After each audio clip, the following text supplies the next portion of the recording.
আসসালামু আলাইকুম। ২০২৫ শিক্ষাবর্ষের একাদশ শ্রেণীতে ভর্তি প্রক্রিয়া নিয়ে আজকে আলোচনা করব। প্রথমেই আমরা জেনে নেব ভর্তির সূচি ও ধাপ। জাতীয় সংবাদ অনুসারে একাদশে ভর্তি হবে ৩ ধাপে, যেটি সম্পূর্ণ হবে ২৪ জুলাই থেকে ৩০ সেপ্টেম্বর ২০২৫ তারিখের মধ্যেই। আবেদনের সময় প্রথম ধাপ আবেদন শুরু হবে ২৪ জুলাই থেকে ৯ আগস্ট পর্যন্ত আবেদন করা যাবে এবং ফল প্রকাশ হবে ২১ আগস্ট রাত ৮টা। নিস্তারণের সময় ২৫ আগস্ট রাত ৮টা পর্যন্ত। দ্বিতীয় ধাপ ২৬ আগস্ট থেকে ২৮ আগস্ট, ফল প্রকাশ হবে ৩১ আগস্ট রাত ৮টা। তৃতীয় ধাপ আবেদনের সময় ৫ থেকে ৮ সেপ্টেম্বর এবং ফল প্রকাশ ১০ সেপ্টেম্বর রাত ৮টা। মাইগ্রেশন ফল ১৪ সেপ্টেম্বর। মাইগ্রেশন বলতে তুমি আর্টস থেকে কমার্স বা সায়েন্স থেকে আর্টস কিংবা কমার্স নিতে চাও, এই বিষয়টা বোঝানো হচ্ছে।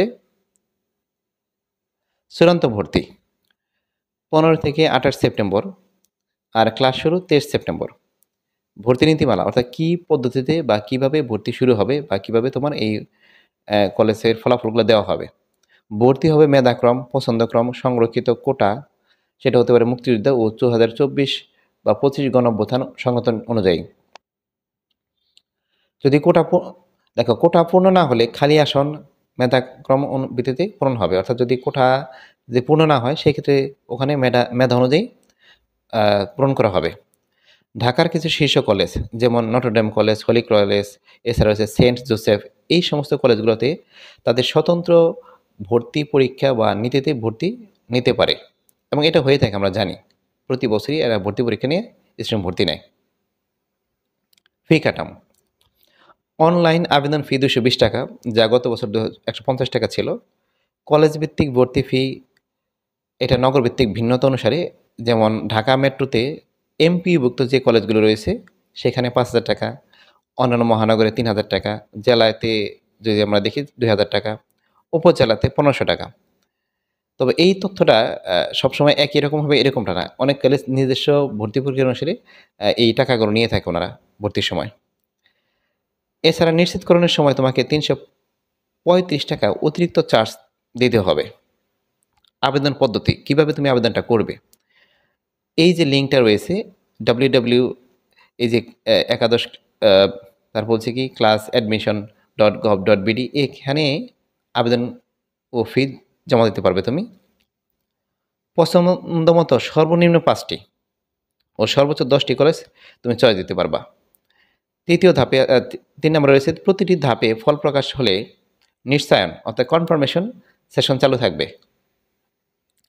৪ মাইগ্রেশন রাউন্ডে কোর্স বা কলেজ পরিবর্তনের সুযোগ থাকবে। অর্থাৎ যখন মাইগ্রেশন হবে তখন তুমি চাইলে কোর্স বা কলেজ পরিবর্তন দুটাই করতে পারবে। কোর্সও পরিবর্তন করতে পারবা, মাইগ্রেশন করার সময় কলেজও পরিবর্তন করা যাবে। ৫ চূড়ান্তভাবে ১৫ থেকে ২৮ সেপ্টেম্বর ভর্তি চূড়ান্ত হবে, তারপরে ৩০ সেপ্টেম্বর ক্লাস শুরু হবে। তো এই ছিল মোটামুটি তথ্য। তো এর ফাঁকে আমি আরেকটা কথা বলে নেই, সেটা হচ্ছে যে বলা হচ্ছে যে সর্বনিম্ন ৫টি ও সর্বোচ্চ ১০টি কলেজ চয়েস দিতে পারবে। এই বিষয়টা খেয়াল রাখবে যে সর্বনিম্ন ৫টা, সর্বোচ্চ ১০টা। এই ব্যাপারটা কীভাবে হবে আসলে? সেটা হচ্ছে দেখো, যখন তুমি আবেদন করবে তোমার মার্কস এবং জিপিএ অনুযায়ী আবেদন করবে। তুমি কি জিপিএ পেয়েছো বা কত পয়েন্ট পেয়েছো বা কত মার্কস পেয়েছো সেই অনুযায়ী এখন তোমার একটা কলেজ পছন্দ হলেই সেখানে তুমি ভর্তি হতে পারবে, বিষয়টা এরকম নয়। তোমাকে অবশ্যই তোমার নাম্বার বা মার্কস অনুযায়ী হতে হবে। যেমন তুমি ঢাকা কলেজ পছন্দ দিচ্ছ, এটা তোমার পছন্দের কলেজ, কিন্তু তুমি মার্কস পেয়েছো ১১০০। তুমি জানো যে ১১০০ নাম্বার পেয়ে কখনো ঢাকা কলেজে ভর্তি হওয়া সম্ভব না। আবার ধরো তুমি পেয়েছো 4 পয়েন্ট, তুমি দিছো উত্তরা ঢাকা যে রাজুক উত্তরা কলেজ রয়েছে সেটা চয়েস দিচ্ছ। এখানেও কখনো তুমি এ পেয়ে চান্স পাবে না।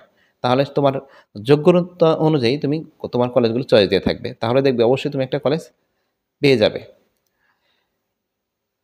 এর পরবর্তীতে আমি আলোচনা করব যে তুমি আসলে সায়েন্স বা আর্টস কী পড়তে চাও বা কী পড়া উচিত হবে তোমার, সেটা নিয়ে আমি, যদি মন্তব্য করা ঠিক না তারপর আমি তোমাকে কিছুটা হেল্প করতে পারি। পরবর্তী ভিডিওতে আমি সেটা নিয়ে আলোচনা করব।